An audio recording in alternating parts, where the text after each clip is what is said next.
Romance of the Three Kingdoms, Chapter 79. So, the powerful Cao Cao, he's gone. You'd think, okay, maybe a period of quiet mourning. But for his son, Cao Pai, was an immediate power struggle almost, like guaranteed back then. Oh, absolutely. The second a figure like Cao Cao falls, the question isn't if there's a challenge, it's always who and how. Succession was never a sure thing. Right. And for Cao Pai, the alarm bells must have just gone off like crazy when he hears his brother, Cao Zhang, who's this really strong general, known for being good in battle, is heading to the capital with troops. Yeah, that doesn't exactly sound like he's coming to pay respects, does it? Not really, no. It immediately signals, potential challenge to Cao Pai's authority. This isn't just brothers squabbling. It could be a fight for the throne itself, kind of hidden under this layer of filial piety. That idea of respecting your elders, but used politically. Exactly. Which was a huge deal.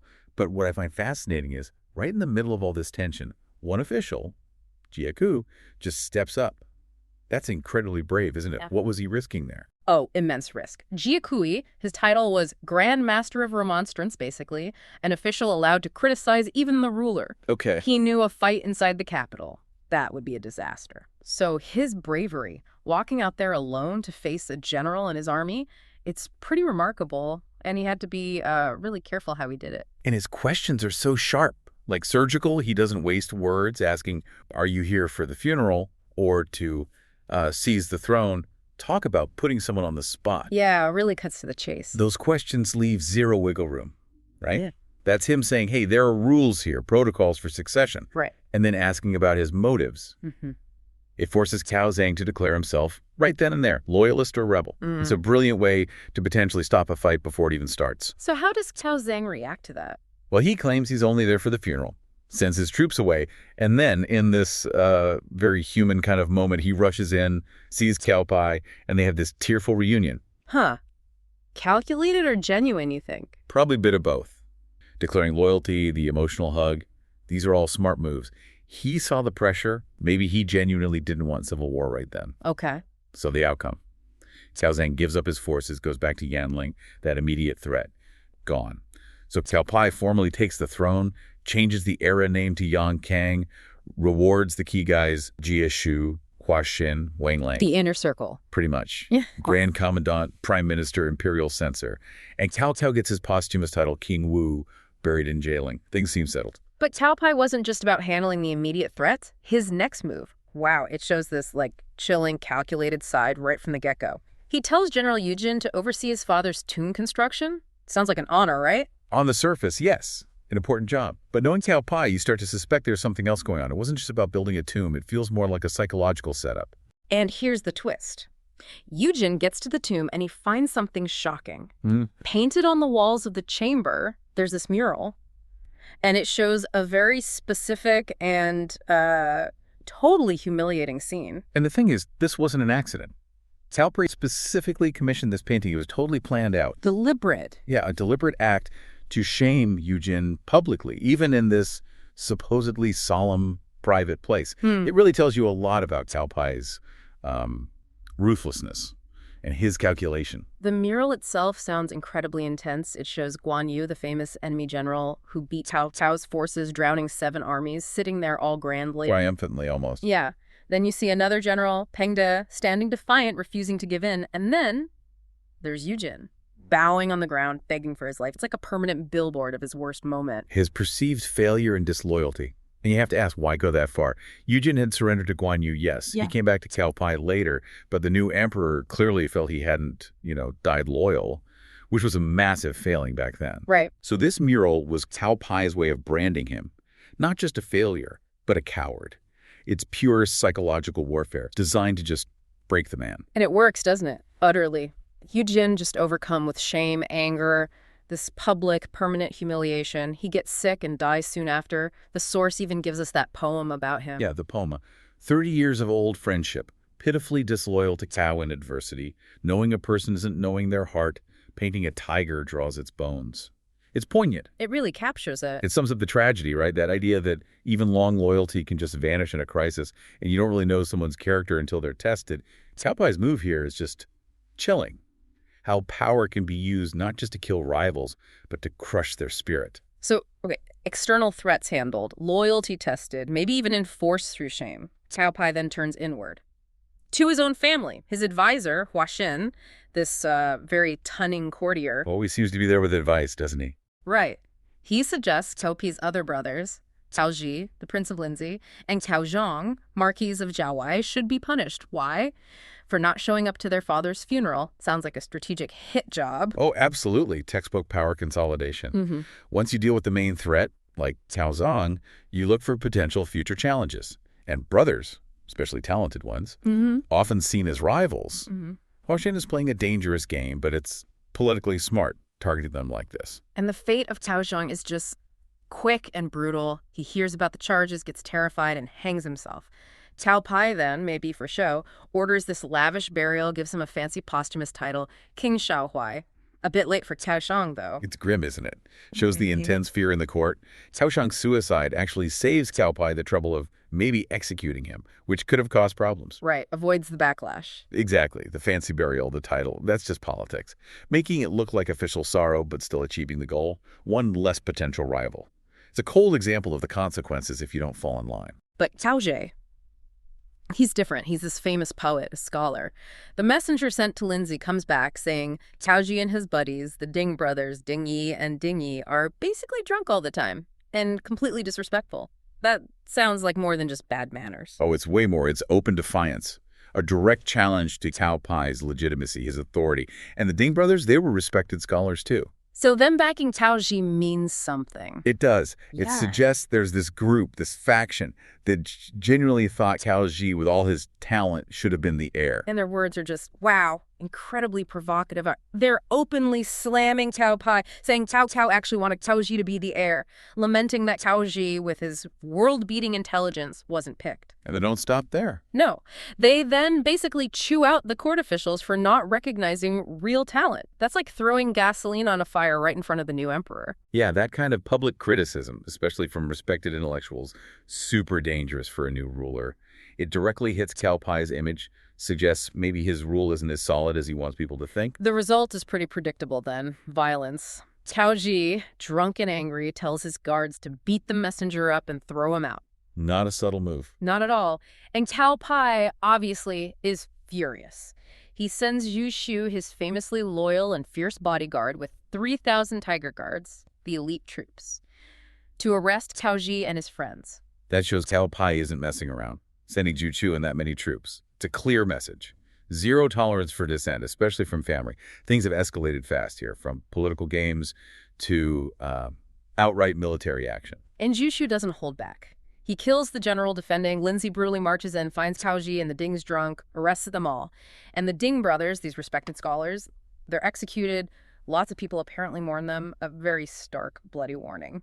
Absolutely. Executing the Dings, these well-known literary figures, it's tragic, but it's the price of backing the wrong horse in a power struggle. It shows talent, reputation, not necessarily a shield against Cao Pai's ruthlessness. It sends a message. A powerful one, yeah. To any other intellectuals or officials thinking of siding with Cao Ji. Okay, just when you think Cao Pai's grip is total, someone else steps in. A really powerful figure, Empress Dowager Bian, Cao Pai's own mother. Oh, yes. She's devastated by Cao Zhang's death, alarmed by Cao Ji's arrest, the executions. She goes straight to Cao Pai. How much power does she actually have in this situation? Immense power. A mother's intervention, especially the Empress Dowager, that carries huge moral, cultural weight. Even an emperor would think twice about openly defying his mother back then. Yeah. It puts a real, if maybe temporary, break on Cao Pai's absolute power. So she pleads with him, reminds him of Cao Ji's talent, begs him to spare his brother's life, appealing to their shared blood. It's a mother's raw emotional appeal. And it's a brilliant plea, actually. It hits both the emotional angle, the family bond, deeply ingrained, but also the practical one. She reminds him of Cao Zi's talent, subtly saying, you shouldn't just snuff out brilliance like this, regardless of what he did wrong. Cao, always the politician, he gives her assurances. Claims he values Cao Zi's talent, only wants to, curb his wild side, not actually harm him. Sounds good on the surface. But then, Hua Xin pops up again. Still worried about Cao Zi's talent, he suggests the test. If Cao Ji fails, execute him. If he succeeds, demote him. That way, no one can complain, and Cao Zi agrees. Hua Xin's suggestion is just Masterful politics. It lets Cao Pai look merciful, like he's giving Cao Zi a chance, but it sets up a situation where Cao Zi is really likely to fail, so he can be gotten rid of fairly. Or diminished. Right. And if Cao Zi somehow succeeds, well, his brilliance is proven, but his power is gone. And his supporters. They can't argue because he passed the test. It covers all the bases. So this sets the stage for the legendary 7-step poem challenge. Cao Zi, surely terrified for his life, is hauled in front of Cao Pai. Yep. And Cao Pai challenges him. Make up a poem right here, right now, in the time it takes to walk 7 steps. The pressure must have been insane. Unbelievable. It's not just a poetry contest. It's perform or die, basically, with his hostile brother and the whole court watching. It really shows Cao Zi's incredible quick thinking and just how high the stakes were. And the rules are ridiculously strict. The theme is this specific ink painting. 2 oxen fighting near a wall, one falls into a well and dies. And this is the killer. The poem cannot use the words 2 oxen fight under a wall, one falls into a well and dies. Yeah, designed to be impossible, right? Totally. It forces incredible creativity, metaphors, talking around the subject. It's tailor-made for failure. Except maybe not for Cao Zi. This is where his genius really has a chance to shine. And in just 7 steps, Cao Zi recites this poem. I'll paraphrase the meaning. 2 pieces of meat walk along, bony heads held high. They meet by a mound, charge hard at each other. They're not evenly matched. One piece of meat ends up in the pit. Not because it lacked strength, but its life force just wasn't strong enough yet. Wow. Wow. The astonishment in the room must have been electric. He didn't just meet the impossible rules. He did it poetically. It's that moment where pure talent just stops ruthless ambition cold. What a display. But Cao Pai isn't done. He's clearly trying to trip him up. He immediately demands another poem. Right away. Instantly. This time the theme is brothers. But again, the catch. You can't use the word brothers. Oof. Doubling down, trying to find a weakness, and making it personal now, forcing Cao Zi to address their own tragic situation through poetry. And Cao Zi, again, without missing a beat, recites the famous beanstalk poem.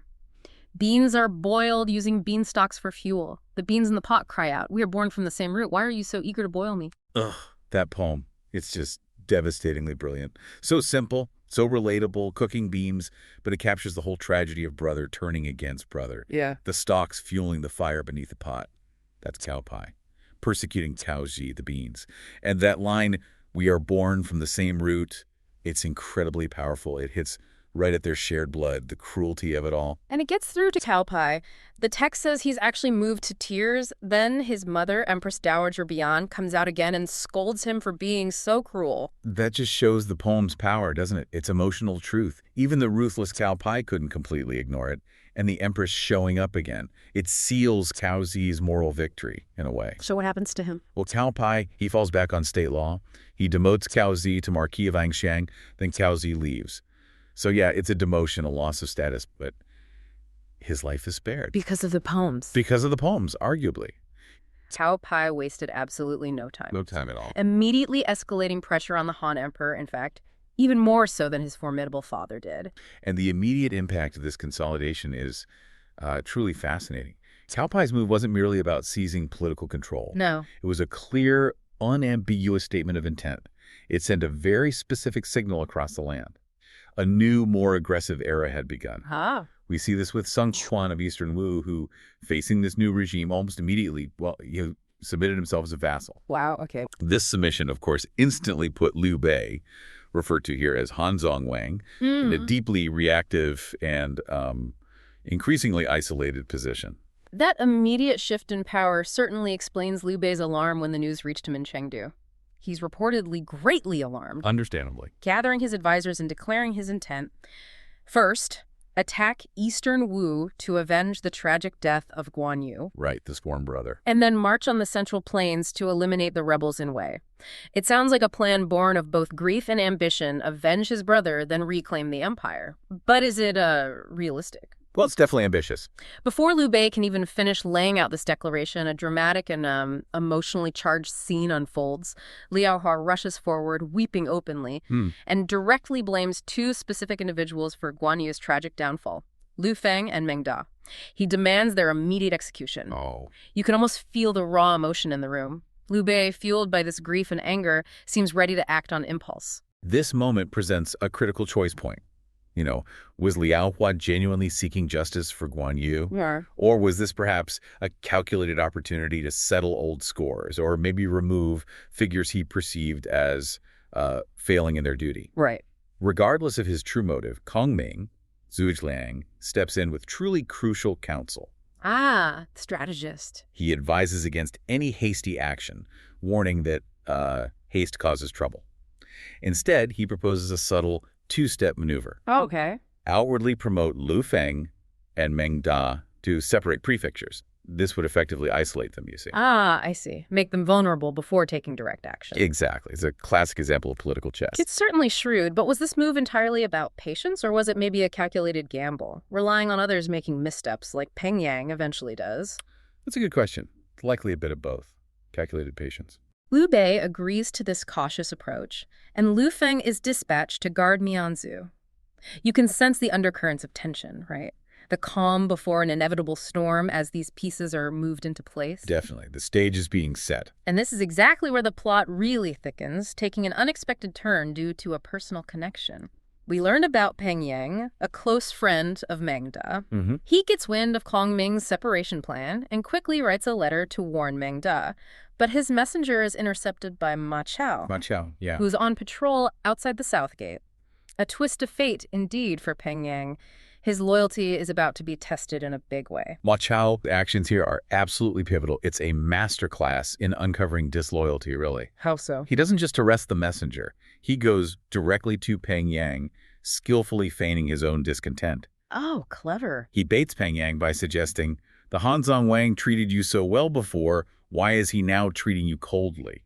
This tactic, appealing to perceived grievances. It's a timeless way to expose true intentions and bring simmering resentment right to the surface. And Peng Yang, tragically, falls right into the trap. Drunk and brimming with bitterness, he curses Liu Bei, Oh, dear. calling him an old fool, muddled and perverse. Then, astonishingly, he spills the entire plot. The whole thing. The whole thing.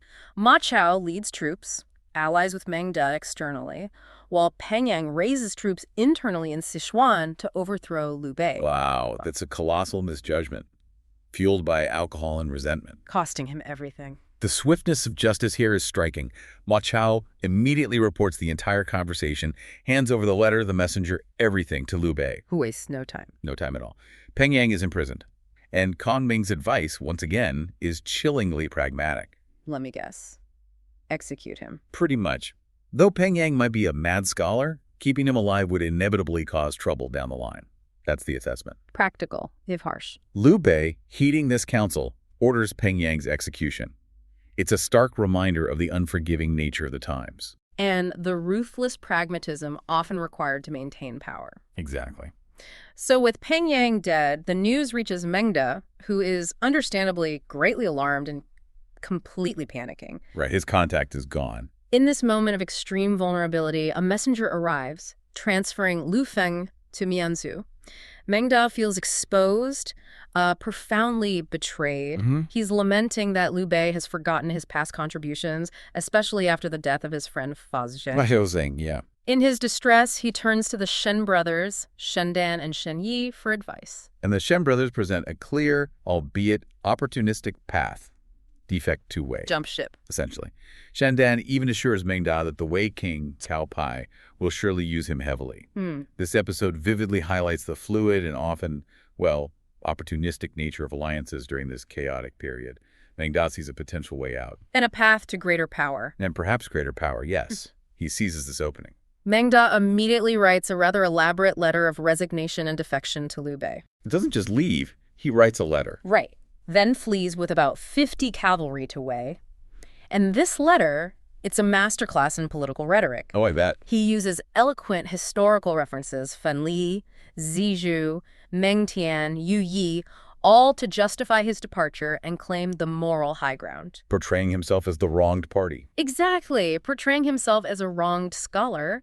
He even admonishes Liu Bei, subtly reminding him of the saying, no ill words when breaking ties, no complaints when a subject leaves. It's an incredible piece of self-serving justification. But this letter isn't merely a resignation. No. It's a profound assertion of self-worth and a carefully constructed critique of his former lord, all cloaked in scholarly elegance and historical precedent. Trying to control the narrative. Precisely. It reflects a cultural expectation of justifying one's actions, even betrayal, through learned discourse. Liu Bei's reaction, though? How did he take it? Furious, calling it, "This fellow betrays me, how dare he play with me through literary trickery." It perfectly encapsulates the blend of personal insult and political anger. Yeah, I can imagine. Enraged by this eloquent betrayal, Liu Bei wants to launch an immediate attack. Understandable impulse. But once again, Kong Ming steps in with a chillingly brilliant, almost ruthless plan. He proposes sending Lu Feng, who is still considered unreliable, remember? Right, the one blamed earlier. Yes, sending him to attack Meng Da. And this is where Kong Ming's strategic genius, however cold, truly shines. He proposes a strategy he terms two tigers fighting. Two tigers fighting. Yeah. The primary goal here isn't necessarily a victory for Lu Feng. Oh. Kong Ming explicitly states that whether Lu Feng wins or loses, he will surely return to Chengdu, where he can then be eliminated. Wow. So get rid of both potential problems at once. Exactly. Two potential harms, the unreliableness of Lu Feng and the immediate threat from Meng Da's defection, dealt with in one fell swoop. That's cold. It's a stark testament to Kong Ming's ability to see several steps ahead, and his willingness to make incredibly hard, even morally compromising choices for the kingdom's long-term stability. Liu Bei, despite the personal cost, Lu Feng is his adopted son. Adopted son, yeah. He agrees to this cold calculation.